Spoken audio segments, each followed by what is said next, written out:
ഈ വീഡിയോയിൽ നമ്മൾ design considerations of one way സ്ലാബിൻ്റെ ഡിസൈൻ ചെയ്യുമ്പോൾ നമുക്ക് ശ്രദ്ധിക്കേണ്ടതും അറിഞ്ഞിരിക്കേണ്ടതുമായിട്ടുള്ള കുറച്ച് കാര്യങ്ങളാണ് ഈ ഒരു ലെക്ചറിൽ ഡിസ്കസ് ചെയ്യുന്നത്.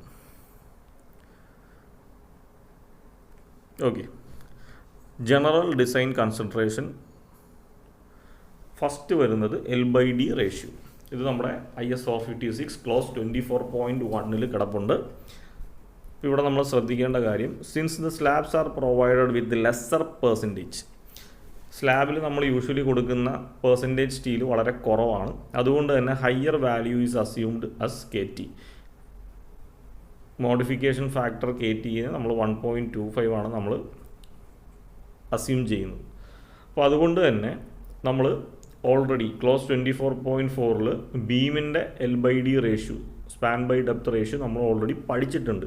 സിംപ്ലി സപ്പോർട്ടഡ് ബീം ആണെങ്കിൽ സ്പാൻ ബൈ ഡെപ്ത് റേഷ്യോ 20 ആണ്. കാൻഡിലിവർ ബീം ആണെങ്കിൽ L/D റേഷ്യോ 7 ആണ്. കണ്ടിന്യൂസ് ബീം ആണെങ്കിൽ L/D റേഷ്യോ 26 ആണ്. ഇനി അവിടെ നിന്ന് സ്ലാബിലേക്ക് വരുമ്പോൾ, അവിടെ നിന്ന് നേരെ വൺ വേ സ്ലാബിലേക്ക് വരുമ്പോൾ ഈ വാല്യൂസിൻ്റെ കൂടെ 1.25 അഡീഷണൽ മൾട്ടിപ്ലിക്കേഷൻ ഫാക്ടർ ചെയ്തിട്ട് കിട്ടുന്ന വാല്യൂ വേണം നമ്മൾ L/D റേഷ്യോ ആയിട്ട് എടുക്കാൻ. ഓക്കെ, ഇപ്പോൾ നമ്മുടെ ആ ഒരു പ്രോബ്ലം എളുപ്പത്തിലാക്കാൻ വേണ്ടിയിട്ടാണ് ഈ ഒരു ചെറിയൊരു ട്രിക്ക് പറഞ്ഞു തരുന്നത്. അപ്പോൾ നിങ്ങൾ ഈ 27, 26 എന്ന് പറയുന്ന വാല്യൂ എടുത്ത് ചെയ്ത് കഴിഞ്ഞാലും നിങ്ങൾക്ക് ആൻസർ കിട്ടും. പക്ഷേ ചിലപ്പോൾ ഏതെങ്കിലും സ്റ്റെപ്പ് റീഡിസൈൻ വന്ന് ഒന്നുകൂടി ചെക്ക് ചെയ്യേണ്ടി വരും. അപ്പോൾ അതുകൊണ്ട് നമ്മൾ സ്ലാബിലേക്ക് വരുമ്പോൾ L/D റേഷ്യോ കാണാനായിട്ട് വൺ വേ സ്ലാബ് ആണോ എന്ന് ആദ്യം ചെക്ക് ചെയ്യുക. വൺ വേ സ്ലാബ് ആണെങ്കിൽ, സിംപ്ലി സപ്പോർട്ടഡ് സ്ലാബ് ആണെങ്കിൽ കോഡിൽ തന്നേക്കുന്ന വാല്യൂ 20 × 1.5 ചെയ്യുക.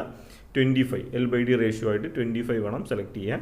കാൻഡിലിവർ ബീം ആണെങ്കിൽ, കാൻഡിലിവർ സ്ലാബ് ആണെങ്കിൽ കോഡിൽ തന്നേക്കുന്ന വാല്യൂ 7 ആണ്. അതിൻ്റെ കൂടെ × 1.25 ചെയ്യുക. അപ്പോൾ 8 കിട്ടും. അത് വേണം L/D റേഷ്യോ ആയിട്ട് എടുക്കാൻ. അതുപോലെ കണ്ടിന്യൂസ് ആണെങ്കിൽ 32 വേണം എടുക്കാൻ.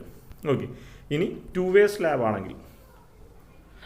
സ്ലാബ് ആണെങ്കിൽ നമ്മൾ L/D റേഷ്യോ കണ്ടുപിടിക്കാനായിട്ട് ഷോർട്ടർ സ്പാൻ ആണ് സെലക്ട് ചെയ്യേണ്ടത്. അതായത് LX ആണ് ഇവിടെ സെലക്ട് ചെയ്യേണ്ടത്. ഒന്നാമത്തെ കാര്യം.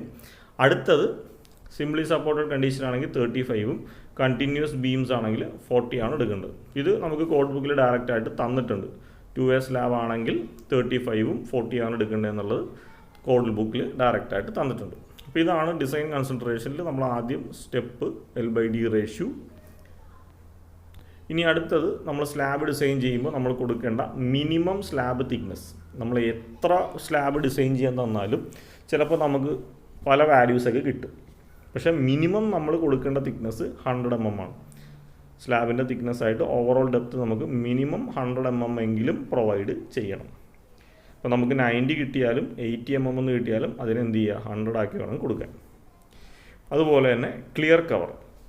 സ്ലാബ് ഡിസൈൻ ചെയ്യുമ്പോൾ ഏറ്റവും കൊടുക്കേണ്ട മിനിമം ക്ലിയർ കവർ എന്ന് പറഞ്ഞാൽ എന്തായിരുന്നു? ഇത് നമ്മുടെ സ്ലാബാണ്, ഇത് നമ്മുടെ റീഇൻഫോഴ്സ്മെൻ്റ് ആണെങ്കിൽ ഈ റീഇൻഫോഴ്സ്മെൻറ്റിന് താഴെ മുതൽ അതിൻ്റെ എഡ്ജ് വരെയുള്ള ഈ ഒരു ഡിസ്റ്റൻസ്, അതിനാണ് ക്ലിയർ കവർ എന്ന് പറയുന്നത്. അപ്പോൾ സ്ലാബിന് കൊടുക്കേണ്ട ക്ലിയർ കവർ 20 mm ആണ്. അത് ടേബിൾ 16A നോട്ടേറ്റ് ചെയ്തിട്ടുണ്ട്. അടുത്തത് റിബാർ ഡയ, അല്ലെങ്കിൽ നമ്മുടെ സ്ലാബിൽ നമ്മൾ യൂഷ്വലി പ്രൊവൈഡ് ചെയ്യുന്ന ബാറിൻ്റെ ഡയമീറ്ററുകൾ. സ്ലാബിൽ നമ്മൾ യൂഷ്വലി പ്രൊവൈഡ് ചെയ്യുന്ന 8 mm ഡയ, 10 mm ഡയ, 12 mm ഡയ ബാർസുകളാണ്. കോമൺ ആയിട്ട് നമ്മൾ 10 mm ഡയാണ് മിക്ക പ്രോബ്ലത്തിലും പ്രൊവൈഡ് ചെയ്യാറ്. ഇവിടുത്തെ മാക്സിമം ഡയമീറ്റർ ഒരു സ്ലാബ് ഡിസൈൻ ചെയ്യുമ്പോൾ മാക്സിമം നമ്മൾ കൊടുക്കാൻ പറ്റിയ ബാറിൻ്റെ ഡയമീറ്റർ 1/8 × D ആണ്. ഞാൻ കഴിഞ്ഞ ലെക്ചറിൽ ഡിസ്കസ് ചെയ്തായിരുന്നു. 1/8 × ക്യാപിറ്റൽ D എന്ന് വെച്ചാൽ എന്താണ്? സ്ലാബിൻ്റെ ഓവറോൾ ഡെപ്താണ്. ഇത് ക്ലോസ് 26.5.2 മെൻഷൻ ചെയ്യുന്നുണ്ട്. ഓക്കെ, അപ്പോൾ അതേപോലെ സ്ലാബിൻ്റെ മിനിമം AST, നമ്മൾ സ്ലാബിലുള്ള AST ഒക്കെ കണ്ടുപിടിച്ച് ചെയ്യുമ്പോൾ അതൊന്ന് ചെക്ക് ചെയ്യണം. അത് മിനിമം ASTനേക്കാളും മുകളിലാണോ എന്നുള്ളത്. അപ്പോൾ അത് ചെക്ക് ചെയ്യാൻ വേണ്ടിയിട്ടുള്ള ക്ലോസ് ആണ് 26.5.2.1. അപ്പോൾ മിനിമം AST കണ്ടുപിടിക്കാനായിട്ട് നമുക്ക് 2 ഇക്വേഷൻസ് ആണ് ഉള്ളത്. മൈൽഡ് സ്റ്റീലാണ് യൂസ് ചെയ്യുന്നതെങ്കിൽ, മൈൽഡ് സ്റ്റീൽ എന്ന് പറയുമ്പോൾ FY 250 ഗ്രേഡിലുള്ള ബാറാണ് യൂസ് ചെയ്യുന്നതെങ്കിൽ മിനിമം AST കണ്ടുപിടിക്കാനായിട്ടുള്ള equation 0.15% of cross sectional area. അപ്പോൾ ക്രോസ് സെക്ഷണൽ ഏരിയ എന്ന് പറയുമ്പോൾ B × ക്യാപിറ്റൽ D ആണ്. 0.15% എന്ന് പറയുമ്പോൾ 0.15/100 × B × D ചെയ്യുക. അപ്പോൾ നമുക്ക് AST മിനിമം കിട്ടും. ഇനി HYST ബാർ ആണെങ്കിൽ, HYST ബാർ എന്ന് പറയുമ്പോൾ FY 415 FY 500 HYSD ബാറുകൾ. ഇതാണ് തരുന്നതെങ്കിൽ AST മിനിമം കണ്ടുപിടിക്കാനായിട്ട് 0.12% of total cross sectional area വേണം എടുക്കാൻ. ഓക്കെ, ഇനി അടുത്ത മാക്സിമം സ്പേസിങ്. ഇപ്പോൾ നമുക്ക് സ്ലാബിൽ നമ്മൾ നമ്പർ ഓഫ് ബാർ അല്ല കണ്ടുപിടിക്കുന്നത്, അത് പ്രത്യേകം ശ്രദ്ധിക്കുക. ഇപ്പോൾ ബീം എന്ന് പറഞ്ഞാൽ നമുക്കറിയാം ചെറിയൊരു ക്രോസ് സെക്ഷൻ മാത്രമേ ഉള്ളൂ. അപ്പോൾ അതിൻ്റെ അകത്തൊരു 10-20 ബാറേ നമുക്ക് മാക്സിമം പ്രൊവൈഡ് ചെയ്യാൻ പറ്റുള്ളൂ അല്ലേ. അതുകൊണ്ടാണ് നമ്മൾ ബീമിലും കോളത്തിലൊക്കെ നമ്മൾ നമ്പർ ഓഫ് ബാറുകളാണ് കണ്ടുപിടിക്കുന്നത്, അതിനെയാണ് റൗണ്ട് ചെയ്തെടുക്കുന്നത്. സ്ലാബിൻ്റെ കേസിൽ നിങ്ങൾക്ക് തന്നെ ഒന്ന് ആലോചിച്ച് നോക്കി അറിയാം, സ്ലാബ് എന്ന് വെച്ചാൽ വലിയ ഡയമെൻഷനുള്ള ഒരു ഫിഗറാണ്. ചിലപ്പോൾ 10 മീറ്ററൊക്കെ ആയിരിക്കും അതിൻ്റെ ഡയമെൻഷൻ വരുന്നത്. അപ്പോൾ അതിൻ്റെ അകത്ത് എത്ര ബാറുണ്ട് എന്ന് കണ്ടുപിടിക്കുക എന്ന് പറയുമ്പോൾ നമ്പർ ഓഫ് കുറേ ബാർസ് ഉണ്ടാവും, ചിലപ്പോൾ 100-150 ബാറൊക്കെ ഉണ്ടാവും. അപ്പോൾ അതുകൊണ്ട് നമ്മൾ സ്ലാബിൻ്റെ കേസിൽ നമ്മൾ നമ്പർ ഓഫ് ബാർ അല്ല കണ്ടുപിടിക്കുന്നത്, സ്പേസിംഗ് ആണ് കണ്ടുപിടിക്കുന്നത്. അപ്പോൾ സ്പേസിങ് കണ്ടുപിടിച്ചിട്ട് മാക്സിമം സ്പേസിങ്ങിൻ്റെ അകത്ത് ആണോ നമ്മൾ പ്രൊവൈഡ് ചെയ്തേക്കുന്നതെന്ന് ചെക്ക് ചെയ്യണം. അപ്പോൾ സ്ലാബിൻ്റെ കേസിൽ മാക്സിമം സ്പേസിങ് കണ്ടുപിടിക്കാനുള്ള ക്ലോസ് ആണ് 26.3.3B. അപ്പോൾ മെയിൻ ബാർ ആണെങ്കിൽ മെയിൻ ബാറാണ് നമ്മൾ കണ്ടുപിടിച്ചത്, അതിൻ്റെ സ്പേസിങ് ചെക്ക് ചെയ്യാനായിട്ടുള്ള കണ്ടീഷൻ നമ്മൾ പ്രൊവൈഡ് ചെയ്തേക്കുന്ന spacing must be less than 3 times the effective depth or 300 mm. ഇതിനകത്ത് ഏതാണോ മിനിമം അത് വേണം സെലക്ട് ചെയ്യാൻ. ഇനി ഡിസ്ട്രിബ്യൂഷൻ ബാറാണ് ഡിസൈൻ ചെയ്യുന്നതെങ്കിൽ അതാണ് കൊടുത്തേക്കുന്നത് ടെമ്പറേച്ചർ ഓർ ഷ്രിങ്കേജ് റീഇൻഫോഴ്സ്മെൻറ്റ്, അതിനെയാണ് നമ്മൾ ഡിസ്ട്രിബ്യൂഷൻ ബാർ എന്ന് പറയും. ഡിസ്ട്രിബ്യൂഷൻ ബാറാണ് നമ്മൾ ഡിസൈൻ ചെയ്തത്, അതിൻ്റെ maximum സ്പേസിങ്ങിൻ്റെ equation 5 into D or 450 mm. ഇതിനകത്ത് ഏതാണോ ചെറിയ വാല്യൂ അത് വേണം സെലക്ട് ചെയ്യാൻ. ഇനി distribution bars are placed perpendicular to the main bars. Main bars provide ചെയ്യുന്നതിൻ്റെ പെർപെൻഡിക്കുലർ ഡയറക്ഷനിലാണ് നമ്മൾ ഡിസ്ട്രിബ്യൂഷൻ ബാർ പ്രൊവൈഡ് ചെയ്യുന്നത്. Above main bars for sagging moment and below main bars for hogging moment. Sagging moment ഉള്ള കേസിലുള്ള slab ആണെങ്കിൽ distribution bar main ബാറിൻ്റെ മുകളിൽ above ആയിരിക്കും പ്രൊവൈഡ് ചെയ്യുന്നത്. ഹോഗിങ് മൊമെൻറ്റിൻ്റെ കേസ് ആണെങ്കിൽ മെയിൻ ബാറിൻ്റെ ബിലോ താഴെ ആയിരിക്കും നമ്മൾ ഡിസ്ട്രിബ്യൂഷൻ ബാർ പ്രൊവൈഡ് ചെയ്യുന്നത്. അപ്പോൾ അതൊക്കെ നമുക്ക് പ്രോബ്ലം ചെയ്യുമ്പോൾ കറക്റ്റായിട്ട് മനസ്സിലാവും. ഇനി നമുക്ക് കൊടുക്കാവുന്ന ബാറിൻ്റെ ഷേപ്പുകളാണ്, സ്ലാബിൽ നമ്മൾ കൊടുക്കേണ്ട ബാറുകളുടെ ഷേപ്പാണ്. ഒന്നാമത്തത് ഇതേപോലത്തെ സ്ട്രെയിറ്റ് ബാറുകൾ, ഒരറ്റത്തു നിന്ന് അടുത്ത അറ്റത്തേക്ക് പോകുന്ന സ്ട്രെയിറ്റ് ബാറുകൾ നമുക്ക് പ്രൊവൈഡ് ചെയ്യാം. Straight bars at the bottom for sagging moment. Sagging എന്ന് പറയുമ്പോൾ എന്താണ്, പോസിറ്റീവ് ബെൻഡിങ് മൊമെൻ്റ് ആണ് ഒക്കർ ചെയ്യുന്നതെങ്കിൽ നമ്മൾ റീഇൻഫോഴ്സ്മെൻറ്റ് പ്ലേസ് ചെയ്യുന്നത് ഈ സ്ലാബിൻ്റെ മൊത്തത്തിലെ തിക്നെസ്സിൽ താഴത്തെ പാർട്ടിലായിരിക്കും. താഴെയാണ് നമ്മൾ റീഇൻഫോഴ്സ്മെൻറ്റ് പ്രൊവൈഡ് ചെയ്യുന്നത്. ഇനി അടുത്ത straight bars at the top for hogging moment. Hogging moment എന്ന് പറയുമ്പോൾ ഇപ്പോൾ ബെൻഡിങ്ങിൻ്റെ ഡയറക്ഷൻ ഇങ്ങനെയാണെങ്കിൽ ഈ ബീം ബെൻഡ് ചെയ്യുന്നത് നെഗറ്റീവ് ബെൻഡിങ് മൊമെൻ്റ് ആണെങ്കിൽ ഇതും ഇങ്ങനെ അപ്വേർഡ് പാരാബോളിക് ഷേപ്പിലായിരിക്കും ബെൻഡ് ചെയ്യുന്നത്. അപ്പോൾ അതിനെ റെസിസ്റ്റ് ചെയ്യാൻ വേണ്ടിയിട്ട് നമ്മൾ ബാർസ് പ്രൊവൈഡ് ചെയ്യുന്നത് സ്ലാബിൻ്റെ മുകളിലത്തെ പോർഷനിലായിരിക്കും റീഇൻഫോഴ്സ്മെൻറ്റ് പ്രൊവൈഡ് ചെയ്യുന്നത്. ഓക്കെ, ഇനി അടുത്ത സ്ട്രെയിറ്റ് ബാർസ് വിത്ത് ഹുക്സ്. അപ്പോൾ നമുക്ക് ബാറുകൾ 2 രീതിയിൽ കൊടുക്കാൻ പറ്റും. ബാറ് സ്ലാബിൻ്റെ ഈ എഡ്ജസിലായിരിക്കും, എൻഡിലായിരിക്കും ഏറ്റവും കൂടുതൽ ബെൻഡിങ് മൊമെൻറ്റ് വരാൻ സാധ്യത. അപ്പോൾ അവിടെ നമ്മൾ എക്സ്ട്രാ ബാറുകൾ കൊടുക്കും. അപ്പോൾ അത് കൊടുക്കാൻ വേണ്ടിയിട്ടുള്ള ഒരു പോംവഴി ഫുൾ സ്ട്രെയിറ്റ് ബാർ കൊടുത്തിട്ട് അതേ ബാർ തന്നെ ഒരറ്റത്ത് നമ്മളിങ്ങനെ ബെൻഡ് ചെയ്ത് കൊടുക്കും. ഓക്കെ, ഇതായിരിക്കും ഫസ്റ്റ് ബാർ. ഇതിൻ്റെ പുറകിലായിട്ട് നമ്മൾ കൊടുക്കുന്നത് ഇങ്ങനെയായിരിക്കും. അപ്പോൾ ഇതിങ്ങനെ ഓൾട്ടർനേറ്റീവ് ആയിട്ട് മാറിക്കൊണ്ടിരിക്കും. ഒരെണ്ണം ഇങ്ങനെ കൊടുത്താൽ അടുത്ത ഇങ്ങനെ കൊടുക്കും, അതിൻ്റെ പുറകിൽ ഇതിങ്ങനെ കൊടുത്തുകൊണ്ടിരിക്കും. അപ്പോൾ ഒന്നെങ്കിൽ ഈ രീതി പ്രൊവൈഡ് ചെയ്യാം, അല്ലെങ്കിൽ നമുക്ക് ബെൻഡപ്പ് ബാർസ് കൊടുക്കാം. Bent up bars use to resist both sagging and hogging moment. അപ്പോൾ സാഗിങ് മൊമെൻറ്റിനും ഹോഗിങ് മൊമെൻറ്റിനും ഒരുപോലെ റെസിസ്റ്റ് ചെയ്യാൻ വേണ്ടിയിട്ട് നമുക്ക് ബെൻഡപ്പ് ബാർസ് യൂസ് ചെയ്യാം. അതായത് ഒരു പർട്ടിക്കുലർ ലെങ്ത് വരെ നമ്മൾ സ്ട്രൈറ്റ് ആയിട്ട് കൊടുക്കും, അത് കഴിഞ്ഞാൽ അതിനെ ബെൻഡപ്പ് ചെയ്ത് നേരെ മുകളിലേക്ക് കൊടുക്കും.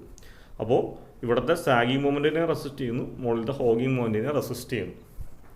ആ രീതിയിൽ നമുക്കിതിനെ പ്രൊവൈഡ് ചെയ്യാൻ പറ്റും. ഇനി ഇത് ഫസ്റ്റ് ബാർ നമ്മൾ ഈ ഷേപ്പിലാണ് പ്രൊവൈഡ് ചെയ്യുന്നതെങ്കിൽ അതിൻ്റെ തൊട്ട് സൈഡിൽ ഇതിൻ്റെ ഈ ബീം ഇങ്ങനെ കിടക്കുമല്ലേ, തൊട്ട് രണ്ടാമത്തെ ബാർ സ്ട്രെയിറ്റ് ആയിരിക്കും, പിന്നെ ഇവിടെ ആയിരിക്കും ബെൻഡിങ്. ഇത് ഈ ഒരു രീതിയിലായിരിക്കും കൊടുക്കുന്നത്. അടുത്തത് ഇതേപോലെ തന്നെ കൊടുക്കും, അത് കഴിഞ്ഞ് ഇതുപോലെ കൊടുക്കും. ഓൾട്ടർനേറ്റീവ് ബാർസ് നമ്മൾ ഇതുപോലെ ബെൻഡപ്പ് ചെയ്ത് കൊടുക്കും. അപ്പോൾ ഈ ഷേപ്പിലുള്ള ബാറുകളാണ് നമ്മൾ സ്ലാബിൽ ഡിസൈൻ ചെയ്യുമ്പോൾ പല കേസുകളിലായിട്ട് പ്രൊവൈഡ് ചെയ്യുന്നത്. ഓക്കെ, അപ്പോൾ അതുപോലെ തന്നെ നമുക്ക് പ്രോബ്ലം ചെയ്യുമ്പോൾ ഡീറ്റെയിൽ ആയിട്ട് ഞാൻ പറഞ്ഞു തരാം. ഇത് ജസ്റ്റ് ഒരു നിങ്ങൾക്ക് മനസ്സിലാകാൻ വേണ്ടിയിട്ട് ഇപ്പോൾ ജസ്റ്റ് പറഞ്ഞതേ ഉള്ളൂ. ഓക്കെ,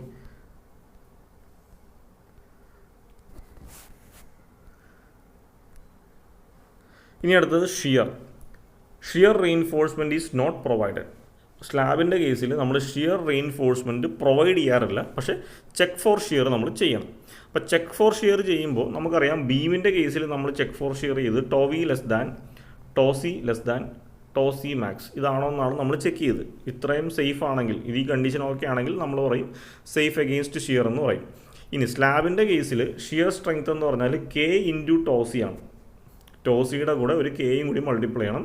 കെ കണ്ടുപിടിക്കുന്നത് ആസ് പെർ ക്ലോസ് 40.2.1.1 ആണ്.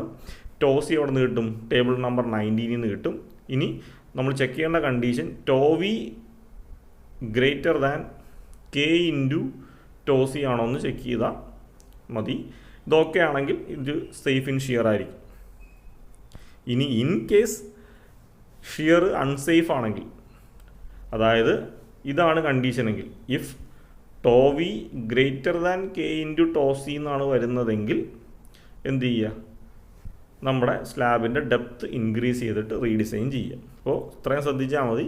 സ്ലാബിൻ്റെ കേസിൽ ഷിയർ സേഫ് ആണോ എന്നറിയാൻ വേണ്ടി ടോവി less than k into ടോസി less than ടോസി maximum ആണോ എന്ന് നോക്കുക.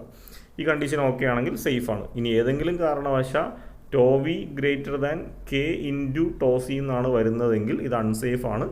അപ്പോൾ നമ്മൾ എന്ത് ചെയ്യണം, ആ സ്ലാബിൽ ഷിയർ റീഇൻഫോഴ്സ്മെൻറ്റ് നമ്മൾ ഏതായാലും പ്രൊവൈഡ് ചെയ്യുന്നില്ല സ്ലാബിൽ.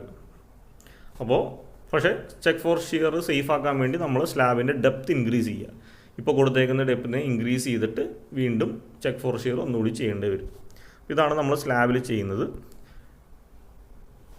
അടുത്ത design basic. Slabs R designed as beams.